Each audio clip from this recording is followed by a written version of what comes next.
What's up, Internet? It's your boy, the Notorious B.I.V. And thanks for joining me today for The Eternals. The Eternals review, I should say. I saw the movie over the weekend, and many of you know that I was a little nervous about this next phase, I guess, of the Marvel Cinematic Universe, because basically, let me scoot back. That's better. So, like beginning with Black Widow and then Shang-Chi and now the Eternals, I looking at those, I was just like, that seems like a really weak lineup of characters. Like, why are they doing this exactly? But I saw Black Widow. It was alright. I saw Shang-Chi, and that was amazing. And honestly, like I was kind of like, I don't really, oh, there's Shang-Chi. I was like, I'm not sure if I really want to see Shang-Chi. I was like, maybe I'll give this one a pass. But it got good reviews, and you need to, like, I have a few reviewers that I rely on, and you just need to do this. You need to, like, get a couple of reviewers that you know and trust, right? Like, if they like a movie, you'll probably like it. I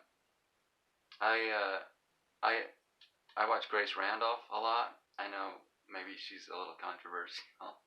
I know a lot of people don't like. I don't know. I think a lot of people either hate her or love her, but I love her, and she does a good job. And I know, like, when she reviews a film, like, I'm probably gonna like it, right? I mean, she and I are kind of on the same wavelength.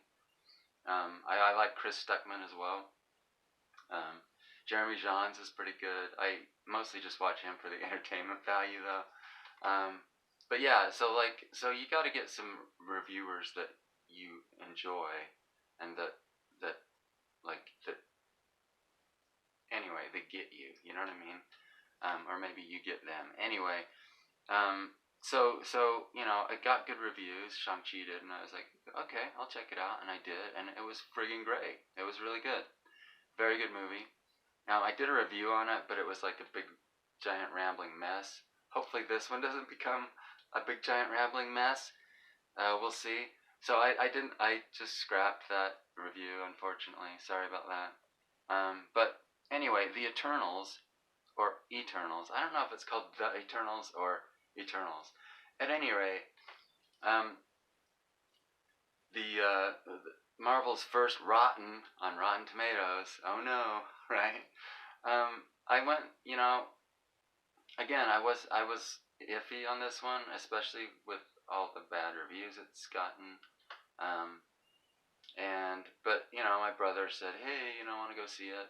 And I said, if I don't see it with him, I won't see it with anyone probably. So yeah, let's go.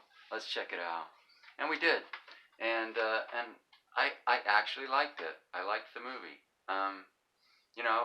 Anytime you're introducing like 10 new characters, that can be a big problem, especially for normal movies, because, well, for superhero movies, it's a little easier to pull off, because you've got like they each have their different powers, right? So that kind of sets them apart.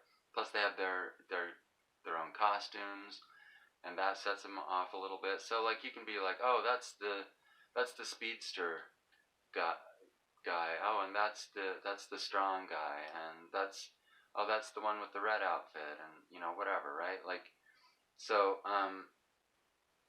and I think they did a good job here with all the characters, obviously. So Cersei is sort of the focus of the movie. I would call her the main character, and that's Gemma Chan, I think, plays Cersei, and she's like so beautiful. Like, just like her face is just so perfect. It's ridiculous. But she did a good job. She's the main character here, and by extension, I guess, you get a lot of Icarus as well, and Sprite, because they're both kind of connected to her in different ways. So so she's the main character. She goes through like a full character arc pretty much in the movie.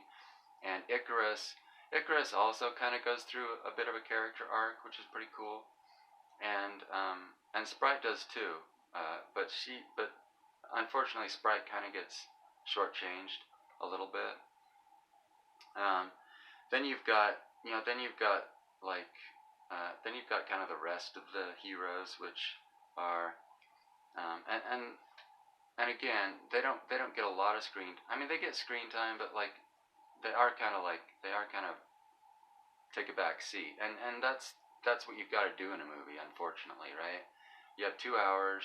You got to focus on like the main character, right? The main characters or whatever, and everyone else just kind of like is background players, and that's kind of how it is. So you got Kingo, played by Nanjiani. What's his name? I forget. He's so he's kind of the comic relief, I guess. He's always kind of there, just doing the comic relief thing, and he does a good job. It was pretty funny. Um, well, he and his sidekick. He has this sidekick guy that helps with the comic relief as well. Um, and then you've got so then you've got Gilgamesh and Thena, who are, and basically like these heroes. The idea is they've been around for centuries, right? Just kind of in the background, and they're the they're what all of our legends and myths are based on, right? So you got Gilgamesh and Thena. Thena, of course, played by Angelina Jolie, and basically, their characters can be boiled down to Angelina is she's like a super warrior chick that can make weapons out of thin air, and she has mental problems. So that's basically her deal. Um, Actually, so talking about like inclusion, right? This is Marvel's most inclusive film to date, and they even covered like the disabled folks with that one, right? With her mental issues, I guess. Um, so then Gilgamesh, he's this Asian dude with super strength. Basically, he can like make giant. He can make his fists of power and like smack things down. And he's like super loyal to Thena. So he's like a very loyal guy, I guess. Then you got Fastos, which again his character kind of boils down to uh, you know he's the tech guy. He makes technology things, and he's gay. So that's his deal. And then you got Druig and Makari. I think and this is in order of like importance, I think, in the story. So Druig and Makari kind of get shortchanged. They don't have a lot to do in the thing, but she's the speedster, and she's ethnic of some sort. I don't know if she's black or Polynesian or I don't know, something, right? Or brown or whatever. And she's a speedster and a bit of a klepto, kind of mischievous a little bit. And then Druig is he can control minds, right? It seems like he can control human minds, I think, is the deal. I don't think he can control other people's minds, like other. I don't think he can control Eternals' minds or deviant minds necessarily. Um, and and honestly, and then Salma Hayek is Ajak, and she probably gets the least screen time of anybody here, and she's basically she's your basic like wise old leader type, like like Ben Kenobi, or that kind of character. We all know those kind of characters, the Ancient One in Doctor Strange, that kind of thing. Um, and yeah, she probably gets the least screen time of anyone, least development. And but honestly, like the actors did a great job in this. Um, even like Druig and Makari, you knew they kind of had a thing going, right? Even though they got very little screen time, but when they were on screen, they did it. They took care of business.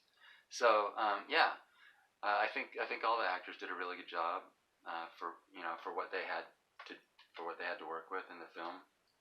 I think Eternals as a concept, it's a really weird. They're a really weird bunch of superheroes that were created back like in the '60s or whatever, and they just like the whole story of the Eternals. You could tell that they had to really write. They had to write around a lot of stuff in the Eternals because there's just a lot. They're just, like I just said, they're just a weird group of with a weird background. So you can see in the movie, like they did a good job of writing around those things, but they're also it also causes some problems. I mean, they couldn't make it perfect, but I think they did the best job they could with that with the material, and if you and I didn't know a whole lot. I mean, I knew of the Eternals. I have been a comic book reader in the past, but I never really read a whole lot of Eternals stories. So, and I think that was good, honestly, to go into this without knowing the the comic origins so much, because there is a twist in the movie, and it worked. It worked really well. About midway through, I was like, oh, that was cool. And I think maybe that would have, if you knew the comic origins, that twist might not have worked as well. So I would go into this blind if you can. Like, don't look up like the backstory and all that stuff. You can look that stuff up later after you've seen the movie. I think that'll help. And what else? So yeah, the other thing too is that they obviously set up a sequel with this one, and that's an interesting thing too in the MCU now. They're setting up so many different storylines that I'm like, how are they ever going to follow up on all these? It seems kind of crazy. Um,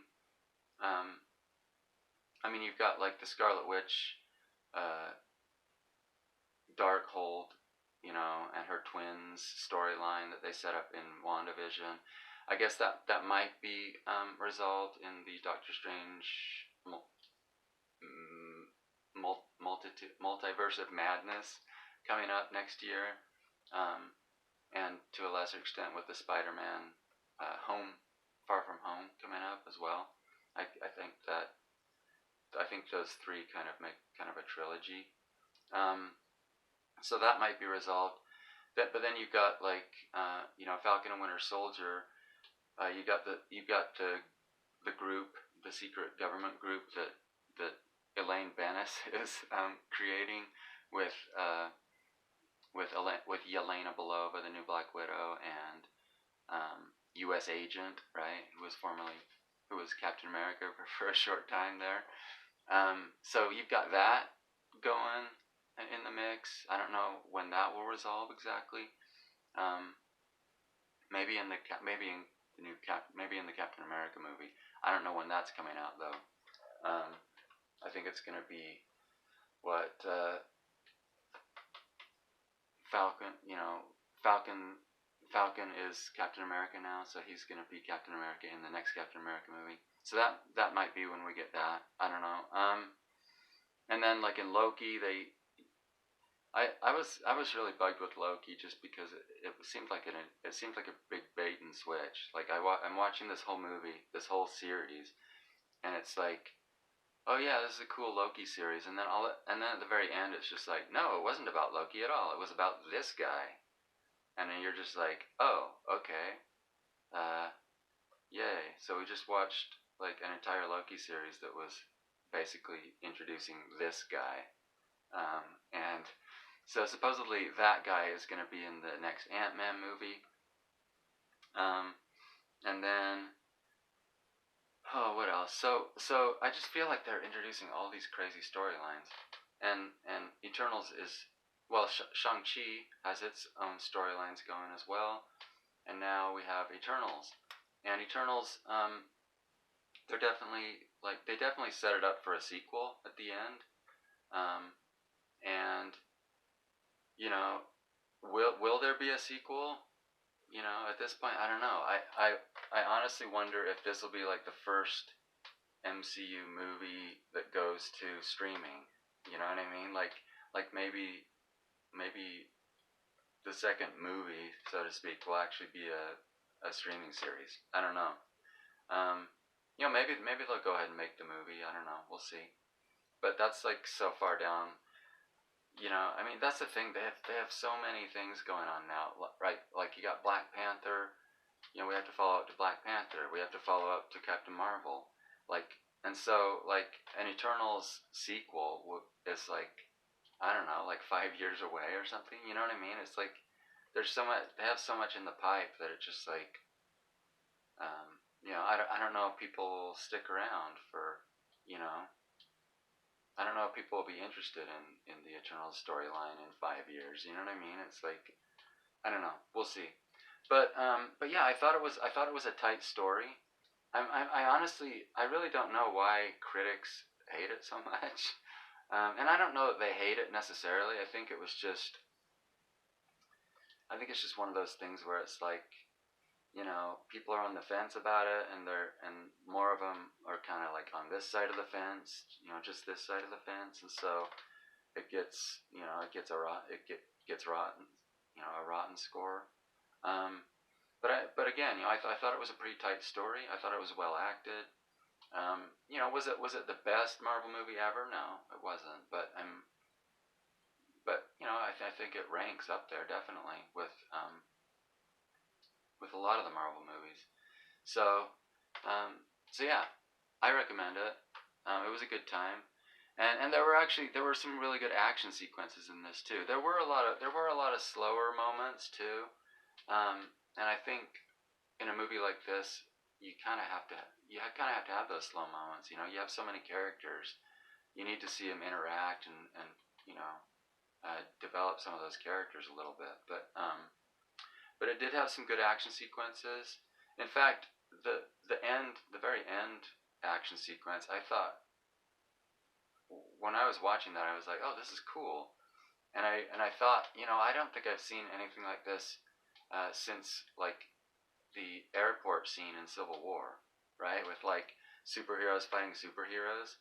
You know what I mean? In the MCU, we get a lot of like, you know, Avengers versus, um, you know what I mean? Avengers versus a horde of Ultron bots. Avengers versus a horde of Chitauri aliens. Avengers versus a horde of, you know, Hydra agents or whatever. You know what I mean? Like we get those kind of fights, and like we've seen those like all over the MCU, and it's just like, okay, like you know, like they don't really pose a big threat to the heroes, and you know, the heroes are like smacking five guys at a time or whatever.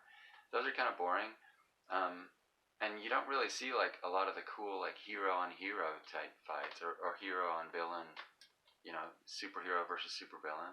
So there's a good fight at the end of this one that I really enjoyed. That was very reminiscent of the airport scene in Civil War. And then I thought about it, and I thought, well, there was that battle scene in the Infinity War or whatever, where um, I mean, it wasn't. I mean, you had like the Black Order, right, fighting against the heroes, and you had the heroes fighting Thanos and whatever. But it was still kind of like one of those big, you know, heroes versus a horde of expendables, right? Um, so I liked that fight scene in this. And what else? I think they, you know, like I said, they definitely set up, you know, another storyline, and a lot of people, including myself, are wondering like why are they even making this movie? Like it's such a weird, obscure comic book property. You know, why are they taking a chance on this? And I think it's a couple things. First of all, I think they wanted to. I think it does broaden like the Marvel mythology, as far as like the galactic universe type mythology that they've got. So it definitely opens that up a little bit. Talks about the Celestials and what they're up to, and of course the Eternals, and also, it seems like now they're going to um, explore this storyline with Thanos now, so Thanos is basically an Eternal, and which seems like kind of a retcon in a lot of ways, because he never even touched on that in any of the um, eternity war eternity gauntlet war stories. Anyway, I know I can't remember what that's called. Um, so so he's an Eternal, and they're gonna, I guess, explore that now, which is weird because like he's dead, and why even go there? But anyway, they're going to, apparently. Um, and of course, and then there's Black Knight in this movie. The beginnings of Black Knight, I should say. They introduced the character, and so if you were looking to see a lot of Jon Snow in this movie, you don't. If you were hoping for some Black Knight, there's not really any here. They just like barely set up the character of Black Knight, and you don't even see him as Black Knight in this show. So that was a little disappointing. But I get it. Like, they have to introduce characters here and there, um, instead of like doing a full-on like origin story movie like Doctor Strange, for example. They can't do that for every character. So they made a valiant attempt at introducing Black Knight here, and it was all right. I didn't really buy his relationship with Cersei.